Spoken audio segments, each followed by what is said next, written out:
शेजारच्या काकी मला सांगत आल्या, की काकांच्या बरोबर 6 लाखाचा ऑनलाईन फ्रॉड झालेला आहे म्हणून. मी पळत-पळत काकांच्या जवळ गेलो आणि त्यांना विचारलं, की हा फ्रॉड कसा झाला, काय झाला? तर ॲक्चुअली त्यांच्याबरोबर कोणताही फ्रॉड झाला नव्हता. तर त्यांनी ऑनलाईन जुगार याच्यामध्ये ₹6 लाख त्यांनी गमावले होते. याच्यापूर्वीचा जर का व्हिडिओ तुम्ही पाहिला नसाल, तर वरच्या आय बटनवरती क्लिक करा. तुम्हाला तो व्हिडिओ नक्की मिळेल. आता ह्या ऑनलाईन फ्रॉडमध्ये जाणाऱ्यांची संख्या म्हणजे ऑनलाईन फ्रॉड होणाऱ्यांची संख्या लाखोमध्ये आपल्या देशामध्ये वाढत आहे आणि त्यातल्या त्यात सर्वात जास्त आपल्या महाराष्ट्रातून होत आहे. आणि ही खूप मोठी आपल्या शरमेची बाब आहे. आणि याच गोष्टीवरती आज आपण बोलणार आहोत. तर आजच्या या व्हिडिओमध्ये आपण काय-काय पाहणार आहोत? आजच्या या गोष्टीमध्ये आपण पाहणार आहोत, की जुगार आणि व्यसन म्हणजे खास करून ऑनलाईन जुगारावरती भर देणार आहोत. जुगार आणि व्यसन काय असतं? मानसिक आरोग्यावर याचे परिणाम काय होतात? सामाजिक आणि आर्थिक गोष्टींच्या वरती याचे कसे परिणाम होतात? ऑनलाईन जुगाराचे धोके काय-काय असतात? याच्यावरती प्रतिबंध काय-काय करू शकतो आणि याच्यावरती उपचार काय-काय असतात? आणि सर्वात महत्त्वाचं, की शेवटचा सर्वात महत्त्वाचा विषय, की धोरणात्मक हस्तक्षेप आपण कशाप्रकारे करू शकतो? हे शेवटचं तर अजिबातच चुकवू नका. ते तुमच्यासाठी खूप महत्त्वाचं देखील असणार आहे.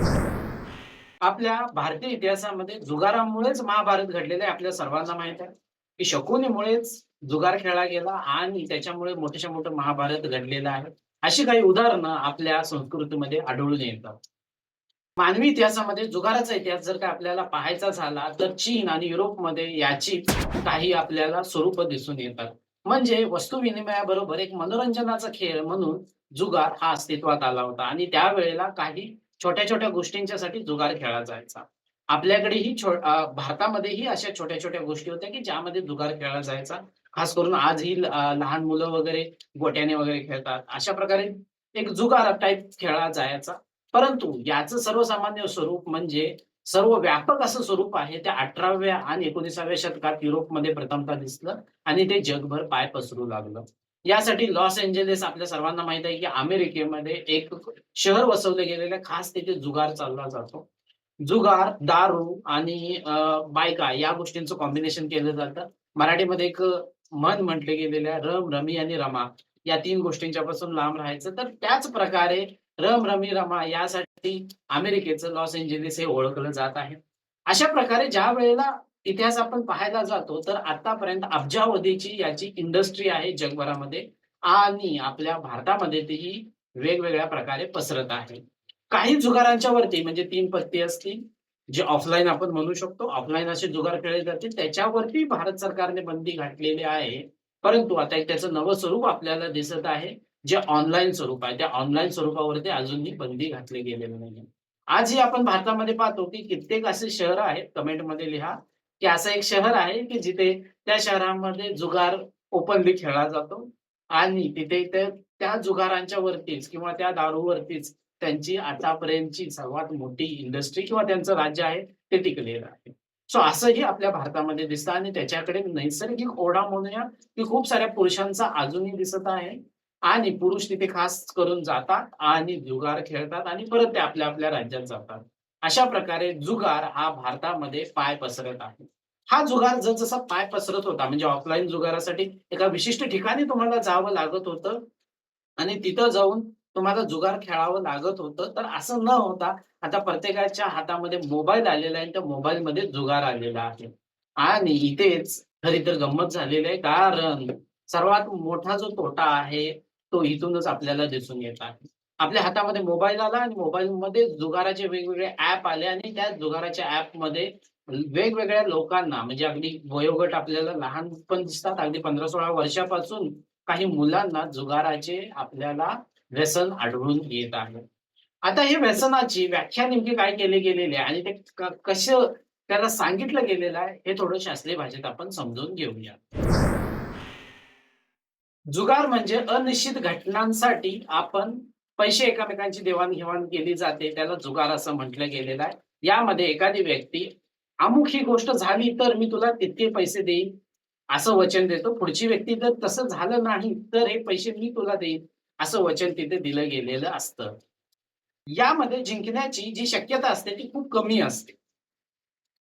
जुगार जो खेळतो तो कधीच श्रीमंत होत नाही. जो खेळायला लावतो तो श्रीमंत होत असतो. म्हणजे जुगारात एकमेकाच्या विरोधात जी पार्टी एकमेकाच्या विरोधात बसलेली असतात, ते कधीच जिंकत नसतात. तर त्यांना खेळायला लावणारा जो असतो, तो नेहमी जिंकत असतो.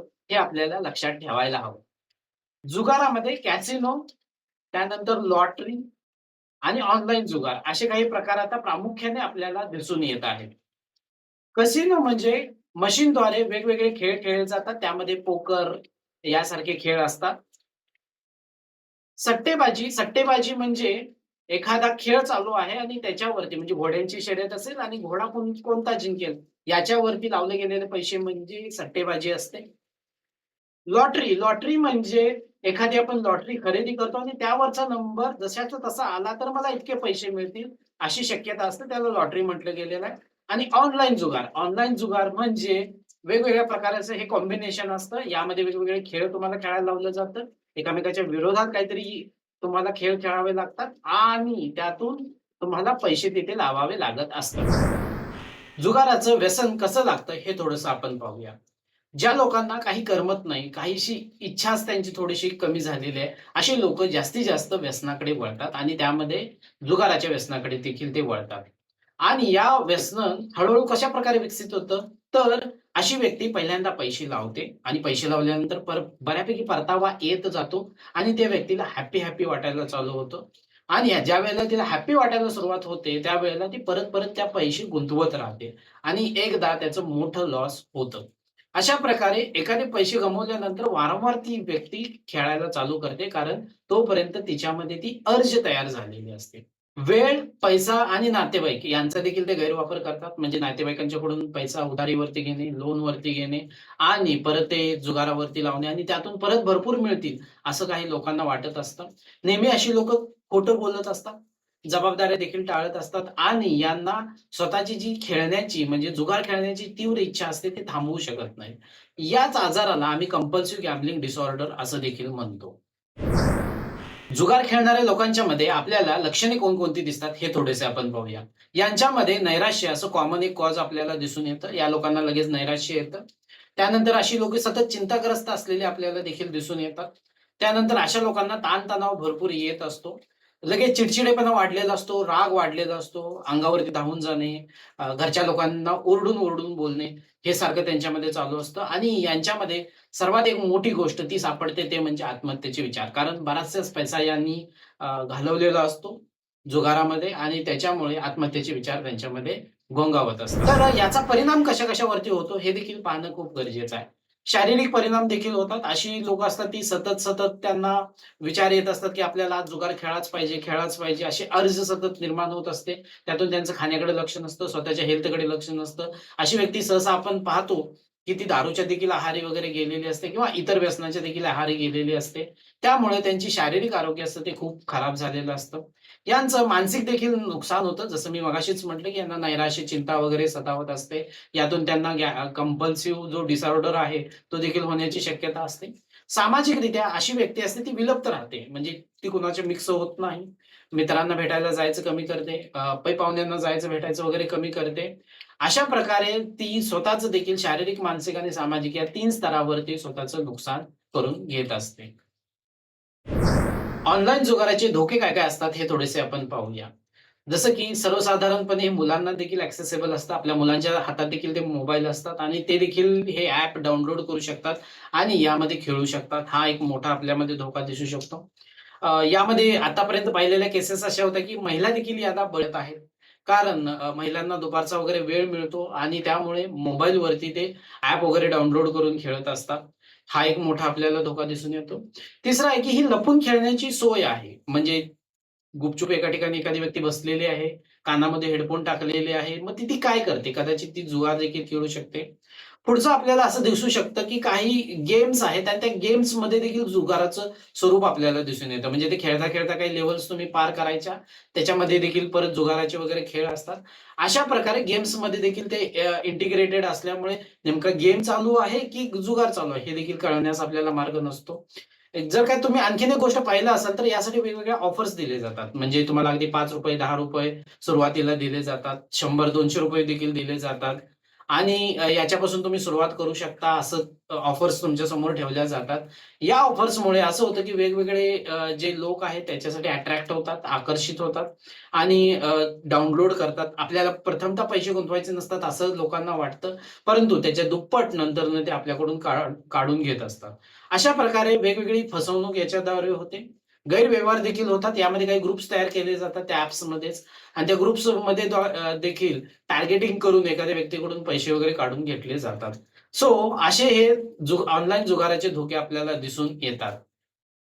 सो ऑनलाईन जुगाराच्या फ्रॉडमध्ये सापडलेल्या व्यक्तीसाठी आणि खास सर्वांच्यासाठीच यावरती आपण प्रतिबंध आणि उपचार काय-काय करू शकतो. तर सर्वात पहिलंच आहे जागरूकता.